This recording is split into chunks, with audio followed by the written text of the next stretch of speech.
as a possibility of being the president, even though he was kind of pseudo for slavery. But Douglas, he had a hold on wanting to be and believing that all the blacks forever should be in slavery. Well, as the story goes, I never met Mr. Douglas, but you better believe I did not vote for Mr. Douglas. Now let me tell you this if I can. Let me bring it up to the time somewhat. Some of you all probably remember this. Martin Luther King Jr., when he started the boycott in Montgomery, Alabama, after that boycott, he was locked up, and they were tempted to send him to do hard labor. Well, I don't know if you know, there were two gentlemen by the name of the Kennedy brothers. Well, one of those Kennedy brothers was vying to become president of the United States. But there was a gentleman by the name, I don't know if you know him now, all right, you probably wasn't born there, but there was a gentleman by the name of Richard M. Nixon. Richard Nixon, who was on a Republican ticket, was leading this gentleman by the name of John Fitzgerald Kennedy. Okay? Well, John Fitzgerald Kennedy, vying for this White House, President of the United States, and this gentleman by the name of Martin Luther King Jr. was incarcerated.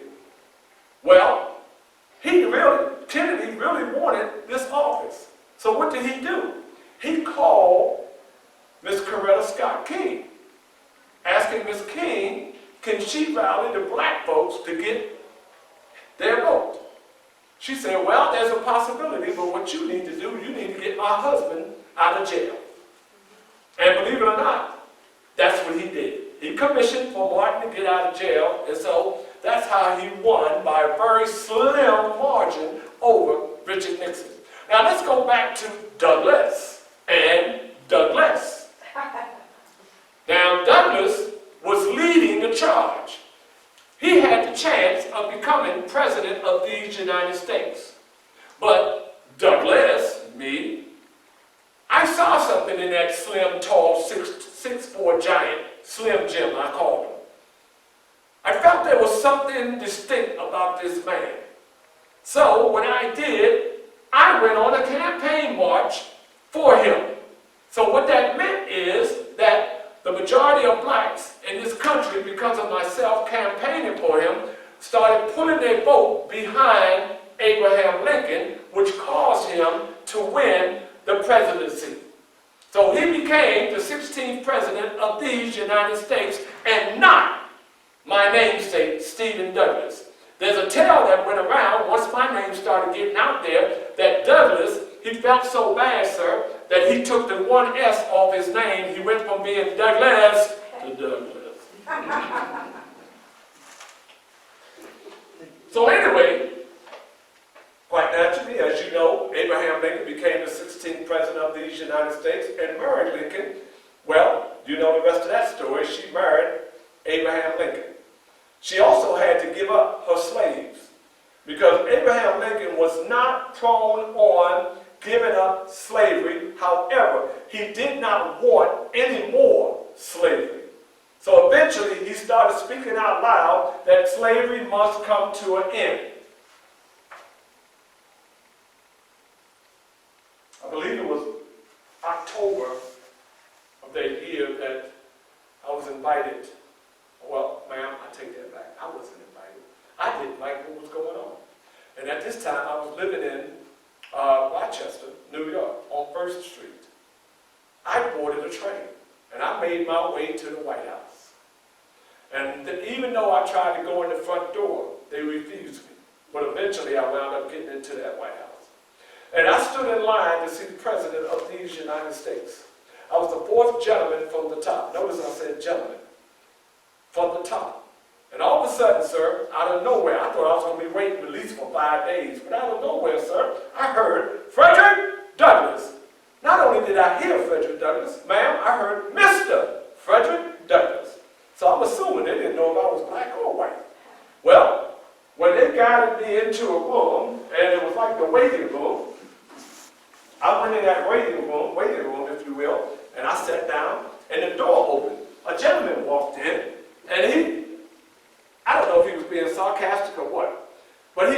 said, "Are you the President of the United States?" And I started to sarcastically say, "Yes, I am."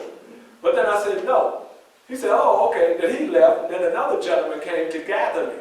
As he gathered me, he took me into the Oval Office. When I walked into the Oval Office, there was a desk there that seemed like it was 20 miles long. There was a man sitting behind the desk that looked like he was about 20 feet tall. That man was no other than Abraham Lincoln. And when I walked in, he says, "Please, come in, Mr. Douglas." And he said, and I said, "Mr. President," I started bobbing because this is my first time really meeting this man. Well, he said, "Please, have a seat. What can I do for you on this visit?" Can I ask you a question? How many of you all have grandsons? How many of you all have grandsons that listen to rap music?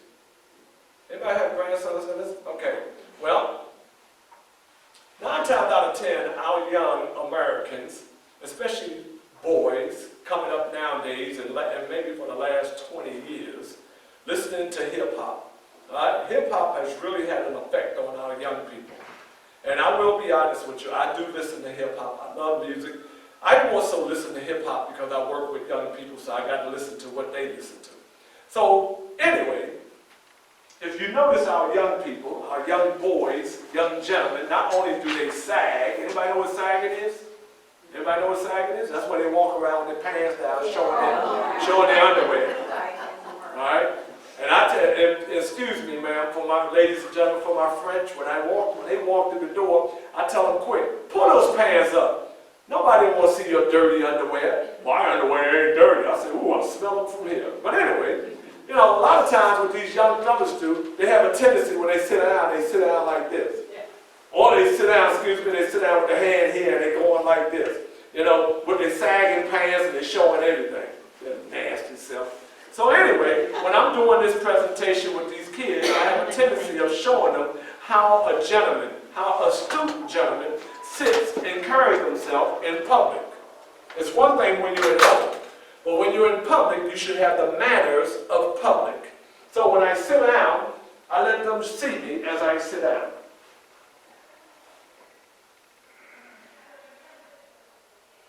See the difference? Sitting down this way in posture brings tremendous amount of respect. So, Mr. President and I, we began our dialogue. "Mr. Douglas, how can I help you?"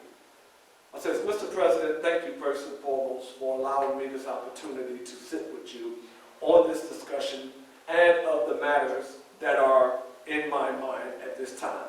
"Yes, Mr. Douglas." "Sir, there are 3 matters that I must discuss with you. The first one is, sir, quite naturally, we are about to go to war, sir, civil war. And I can't understand, sir, why would you want to go to war and fight this war with one hand behind your back?" And he looks like, "Excuse me?" "Yes, sir. When I say one hand behind your back, sir, I mean that you are fighting this war with white men. The other hand behind your back is black men. Sir, if you were brave enough to free these black men to go to war, there's a guarantee that this civil war will belong to the South. We will win this war.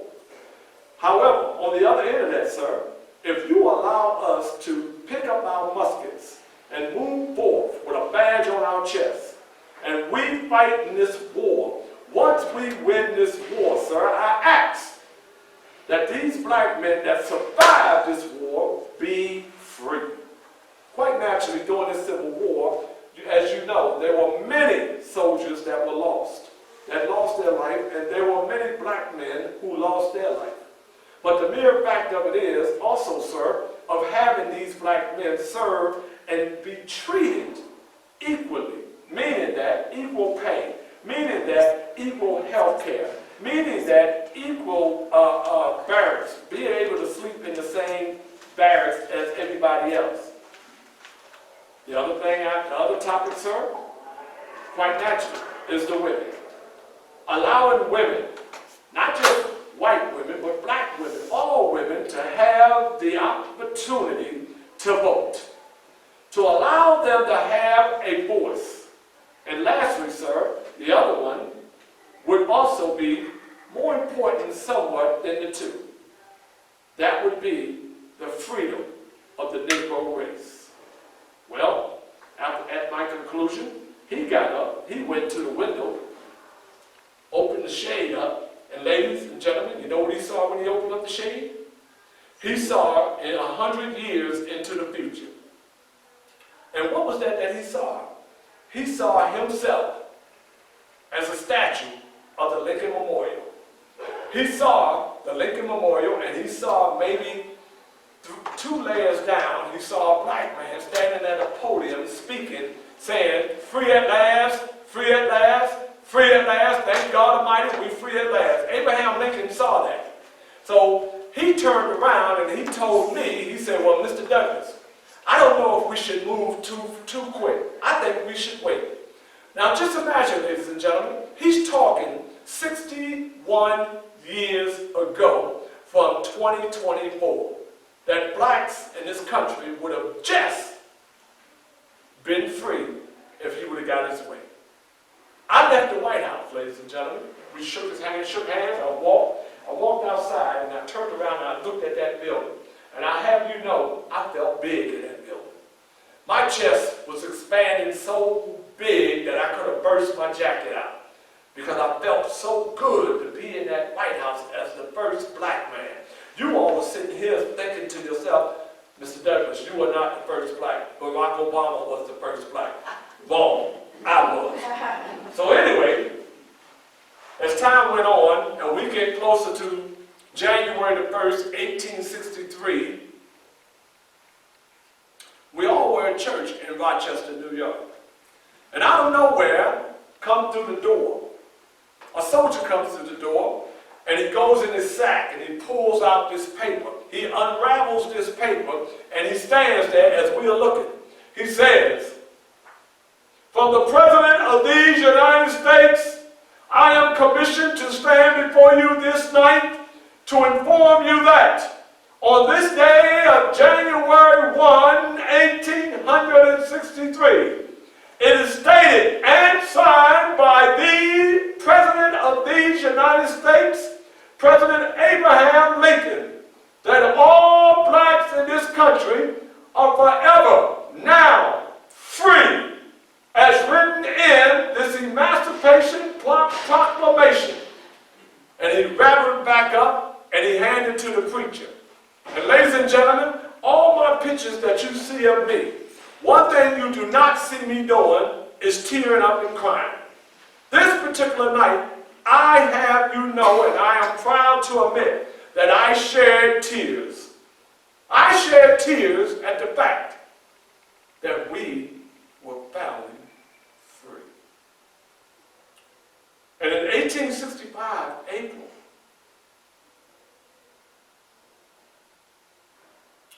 President Abraham Lincoln and his beautiful wife Mary were at the Lincoln Theater. The Ford Theater. In their balcony, private balcony.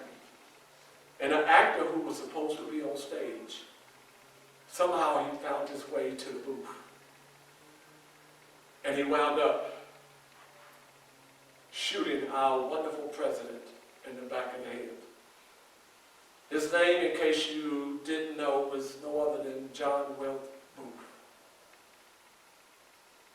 He wound up killing the 16th president of the United States. A couple of years later, they had a memorial at the Lincoln Memorial in Washington, D.C. I wound up going to that memorial. I stood out in the audience with no intentions of speaking. And all of a sudden, I hear the audience, "Frederick! Frederick! Frederick Douglass! Frederick Douglass, speak!" Sir, I had not had a speech with me, but I found my way to the stage. And when I found my way to the stage, I began to speak about this fallen president. My beginning speech was not a friendly speech. It went something like this: "Ladies and gentlemen, we stand here today mourning your president. Your president who had the gall to treat my people as stepchildren. Your president who, if he had his way, slavery would have continued. Your president. who perpetrated a fraud. But then somewhere down the line, something hit me. And I began to switch my speech into a mode such as, our president of these United States, who died to assure that we as people of this United States can live our life freely. And not only that, that our women of this country could be able to vote at their own demand. We will miss this great president of these United States, President forever, Abraham Lincoln. And as I commenced my speech, everybody, of course, started cheering and clapping. And as I went to make my way off the stage, who was standing there? No other than his widow, Mary Lincoln, with a cane that she gave me. Ladies and gentlemen, that cane to this day sits in my house in Anacostia on Cedar Hill, in which they used to call me the Lion of Anacostia because of my hair. Yes. So I know that we are about to wrap up, but I want to let you know that in 1888, I got one vote as President of the United States on the Republican ticket. I also became the first Marshal of Washington, D.C. And I must tell you that as Marshal of the D.C., I went to go see my old master, Thomas Ard. He was sick in bed when I saw him. When I walked in, sir, he didn't call me Sheriff. Oh yes, he called me Sheriff. Yes, I take that back. He called me Sheriff. And I told him, sir, don't call me that. Call me what you used to call me, Frederick. He said, no, I can't do that. I said, but I can call you Master.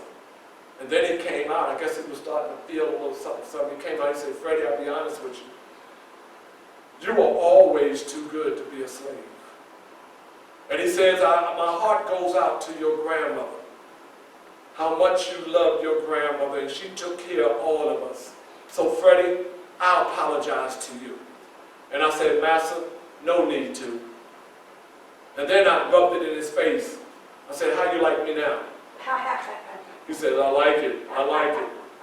Upon my departure, maybe about 2 weeks later, Master Huard passed away. And I also stated earlier about my wife, Anna, my dear Anna. 2 years later, at the age of 66, I got remarried. I got remarried to the young lady who was my secretary. As a matter of fact, I remember as I stand here asking her, would she like to go to the concert with me tonight? She asked me, she said, well, who are we going to see? I said, we're going to see Bach. And I'll let you know that I really love Bach. I can tell you, I can play the piano, the violin as well. I was a master at the violin. And as a matter of fact, so much a master at the violin that Anna and I, we used to play the violin together. And we also used to sing together. That's another reason why I miss my Anna. So I asked this young lady, would she go? And she says yes. And eventually this young lady and I, we married each other. Who is this young lady? Helen Pitts. Helen Pitts was a white woman.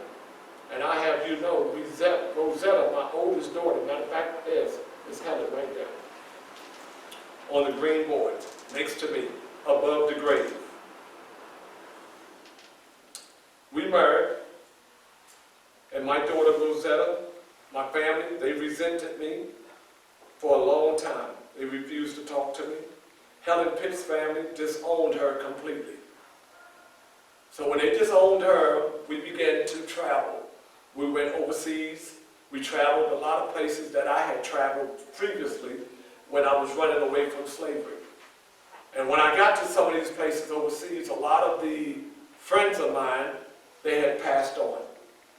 So I wound up meeting their offsprings, and they opened their doors wide for us to enter. Because they didn't look at a color. They looked at a person. When I went overseas in my younger days, I was not a black man, I was not a slave. They opened their doors wide. I would go to the restaurants. They will allow me to sit in the front or sit wherever I pleased. One time I was sitting out front. A dog came. A dog came, ladies and gentlemen.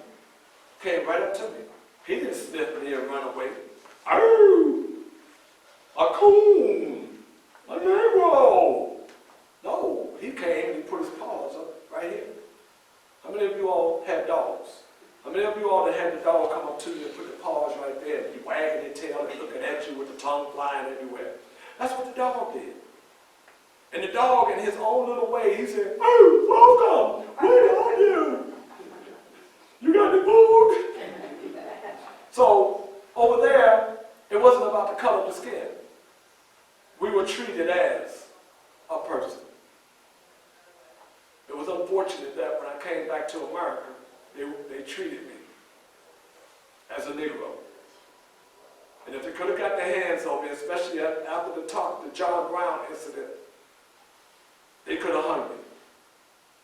That's why another reason I was told to leave America, because of John Brown. And I begged John Brown not to go to Harper's Ferry. Please don't go. But he said, as he hugged me, whether I live or die, I must go forward. And when he left my presence, sir, I never saw him again. But I did hear that they had hung him in open court. And they found something on him. They found a stopwatch that I had given him with my name on it. They saw a man that looked just like me from behind. They thought it was me. They hung him. I was overseas at the gala, sipping wine. Ladies and gentlemen, thank you very much for coming out.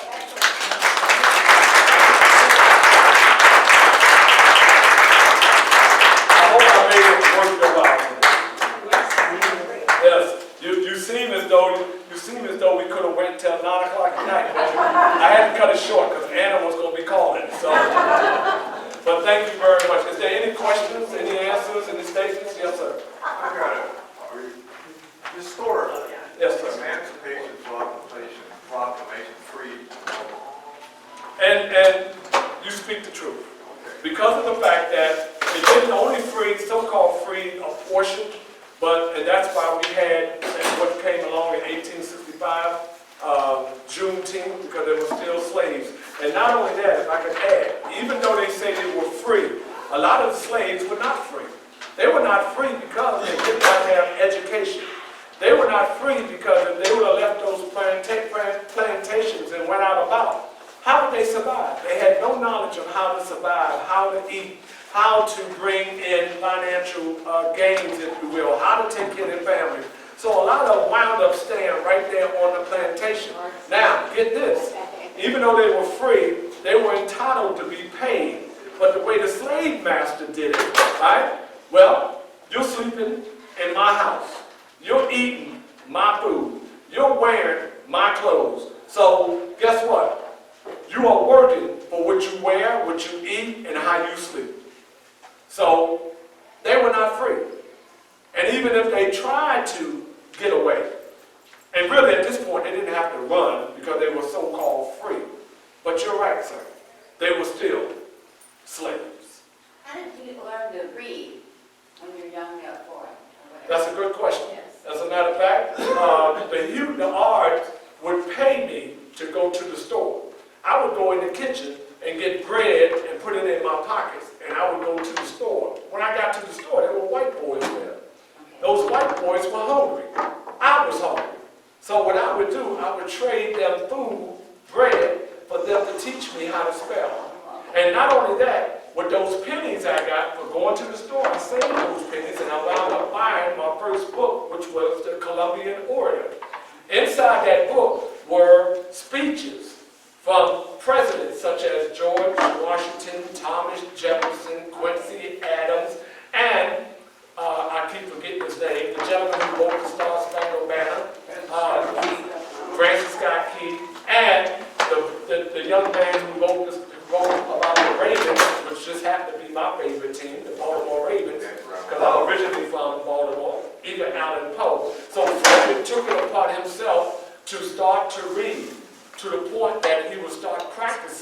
each word until he got the gist of it. So that helped him. And then, like I said, Boy, it- you were nice to you then? oh yeah. Because they were kids. They did. As children, they didn't see color. They didn't teach you that. Right, they were so innocent, you know, and not only that, I spoke about Mr. Lawson in the Bible. I got to the point where I would read so much that was my ticket. Thank you. Thank you. Any other questions? No, but I want you to read something. Very good. Ma'am? Anybody, pictures or what have you? All right, but other than that, thank you so much. I am overwhelmed at your patience and the opportunity to address. And Mr. Lucretia, tell Dad I said hello. Thank you. Oh, thank you. Thank you. I appreciate that. Thank you. So I want you to meet my husband, Stephen Douglas. Stop playing. Stop playing. My middle name is Douglas, so Stephen Douglas with one S. Oh, okay. So I took your